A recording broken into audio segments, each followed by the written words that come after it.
Hello, everybody. It is your Thursday night update. TNF just finished. Eagles pulled out a win versus the Washington Commanders. That changes the scope of the top towards the top, I mean, really NFC East picture, but does not really affect the 49ers at all because those two teams, their records are much better than the 49ers. The most important thing the 49ers need to do is win the game on Sunday versus Seattle Seahawks to put themselves into kind of a tie with Arizona Cardinals. Of course, the Cardinals have the tiebreaker with the head-to-head matchup, but 49ers again play the Cardinals at the end of the season, so it could really come down to week 18 and how the 49ers play against the NFC West contenders here. So, Sunday, big game. They have to beat the Seattle Seahawks to kind of run the tables in the NFC West to make their path to the playoffs. Still a decent amount of injuries on Thursday. Thursday is their longer day of practice. Wednesday's a little bit shorter, no pads.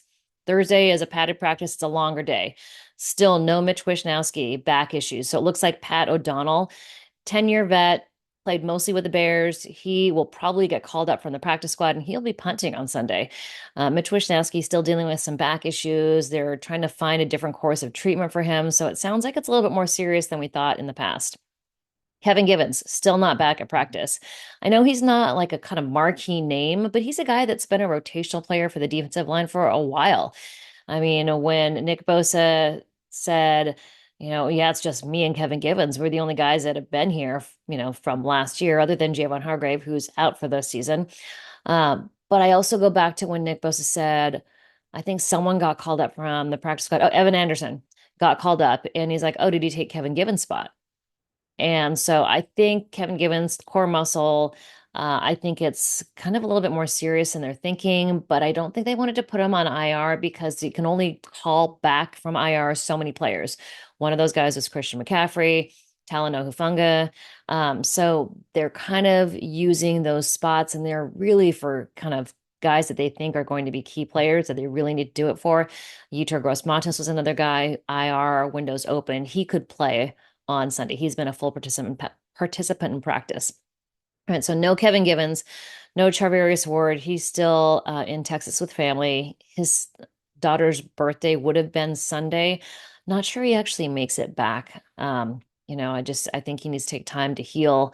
So it looks like it'll be the $92 million man, Deommodore Lenoir, and Renardo Green as your starting cornerbacks for Sunday's game. Nick Bosa was also not in the field. I think that's a little less of a concern. Last week, he tried to push through practice, is what he was trying to say, or what he was trying to do last week. He said, I pushed through practice last week. This week, because he said it was one of the toughest things he's had to play through. This week, he's just hoping that rest helps heal him and that he can play on Sunday. So that's the hope there. Trent Williams, also, second day in a row, did not practice. He's dealing with an ankle injury.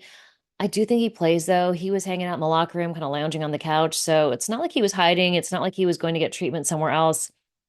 I do think Trent Williams plays just because he's been around, and it's the Seahawks. They have to win this game. Guys that were limited, but were out on the field. Christian McCaffrey listed as limited, but I think that's just kind of taking precautions that he stays healthy. John Feliciano, also Chris Conley, also back on the field, but in a limited fashion. And Jordan Mason was also on the field, but in a blue non-contact jersey. I don't think there's any reason to be concerned there. I think because Wednesdays he's not worn it, and then Thursdays the heavier practice when they get a little bit more full speed reps, he's worn that blue non-contact jersey. So I think that's why he's been wearing it on Thursdays, just to make sure guys don't go take him to the ground. They're a little more careful with how they, stop him so he doesn't re-injure or aggravate his shoulder injury. Outside of that, no huge updates. I did talk to Christian McCaffrey in the locker room, and he was very insightful about saying, because I asked him, I'm like, you haven't played for the first half of the season. Are your legs more fresh? Because he hasn't played. He said, yes and no, because he's worked so hard to rehab. He's still kind of getting not that he's not in shape, but he's getting back into football shape. So while he has, you know, not taken hits, I think he feels better that way. But I think it was just such a frustrating process for him. And he was kind of relieved to get that first game out of the way. He said he felt like his vision was good. It just kind of all came back to him like riding a bike.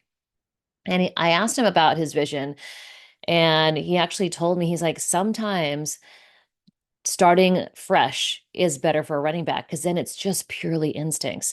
Sometimes you can overthink it, or they can overthink it when things happen in a game. So he told me that sometimes a fresh start without thinking about, okay, this guy's going here, I've got to hit that, I've got to watch this person.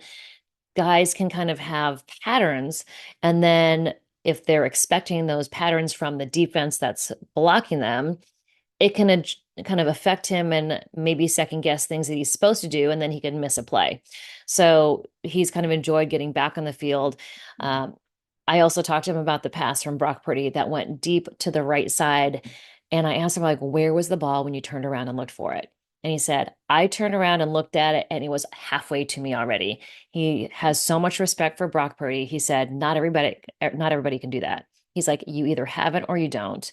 And he's like, Brock Purdy has it because they've run that play in practice a lot. That's like one of their regular plays. I mean, they brought it back last week. Christian McCaffrey didn't have a whole lot of practice with him, but the way that Brock Purdy threw it, because he had pressure coming at him, so he had to get rid of the ball before he normally would to Christian McCaffrey. So to allow the ball to have more time to arc over and get to him, he did put more air on it. So it did sail higher in the air to Christian McCaffrey, who had laid out arms. It landed right in his hands. He said he was so impressed with that pass from Brock Purdy, and he's like, it's happening all the time. He says that he's got so much confidence and comfort in Brock Purdy and how he's quarterbacking the team, his abilities to do all that mental mapping out of the play while it's happening. And Christian said to me, he's like, he's not actually doing that. He can't like, think, okay, this guy's coming at me, I need to throw it up because it's going to take, it needs to have longer time to get to where Christian's going to be. It all happens automatically and it's instinct and it's knowing the feel of the game and where Christian's going to be and trusting his players.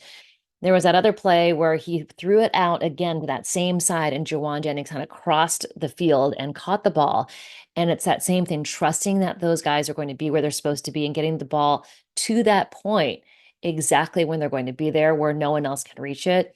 It really is an art. And I think that's what Christian McCaffrey said about Brock Purdy, that it's just the art of Brock Purdy being a quarterback and also, for a running back. He's like, it's a natural thing. He's like the vision and knowing the footwork. He's like, once you get all the basics and the technical stuff down, then Bobby Turner says, then you can be you.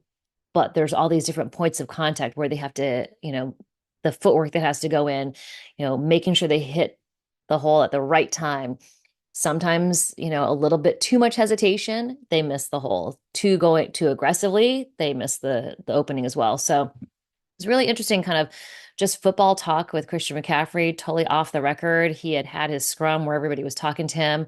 And then I started asking him a few more questions, and he just started talking about, the art of being a running back and how sometimes he has to really dial his mind back to make it more simple. Like just, do the work where, Bobby Turner set it out for them, know what everybody's doing on the field, but making sure that he does the footwork because all of that is going to happen naturally. It's going to open up. And, sometimes it doesn't because everything is unpredictable. It's not a perfect game. So sometimes defenders do different things than what they're prepared for. Sometimes someone misses a block. But it was a really interesting conversation. And he also told me about choice routes, and that's something that he does with Brock Purdy, and it's all based on what he sees from the defense. So I'll probably save that for tomorrow. Um, but I love it when players kind of give me a little peek behind the curtain as to what makes them tick and how things work in the game, because I find that so incredibly interesting. Because I know when we watch football on TV, like we just watched Thursday Night Football, it can look like someone misses a play, but it's maybe not necessarily that person missing a play, but it's the guy on the other side of the field that didn't pick up a guy coming across the field. You just don't know where everything's supposed to be. And he said it's hard for him to really kind of watch a game, um, like like tonight, without knowing the game plan, without knowing the backstory, without knowing what was supposed to be happening. He's like, he's got to sit back and like kind of turn his brain off and just enjoy the game as a fan because it's really hard. You can't analyze it when you're a player watching a game like that. So just kind of interesting stuff. Um, Also from the locker room, George Kittle donned a UCLA helmet and jersey or shirt. Lost a bet because Iowa did not beat UCLA. And so um, Memo, who is a guy who catches balls from the quarterbacks during warmups and pregame, he went to UCLA. Lindsey Polaris, the 49ers team reporter, and Jake Brendel, center, all went to UCLA. And so apparently they had a bet with George Kittle and he lost. So he was wearing UCLA garb. I personally am not a UCLA fan because I went to USC. So I put it on my social and I was like, oh, it's the only time the thing's going on my grid. Anyways, that's it for me today. That's Thursday night. I'll give you another update on Friday. Maybe we'll talk about choice rats. Just kind of a little peek behind the curtain. I always think those are fun. All right, I hope you guys are well. Enjoy the evening. Talk to you tomorrow.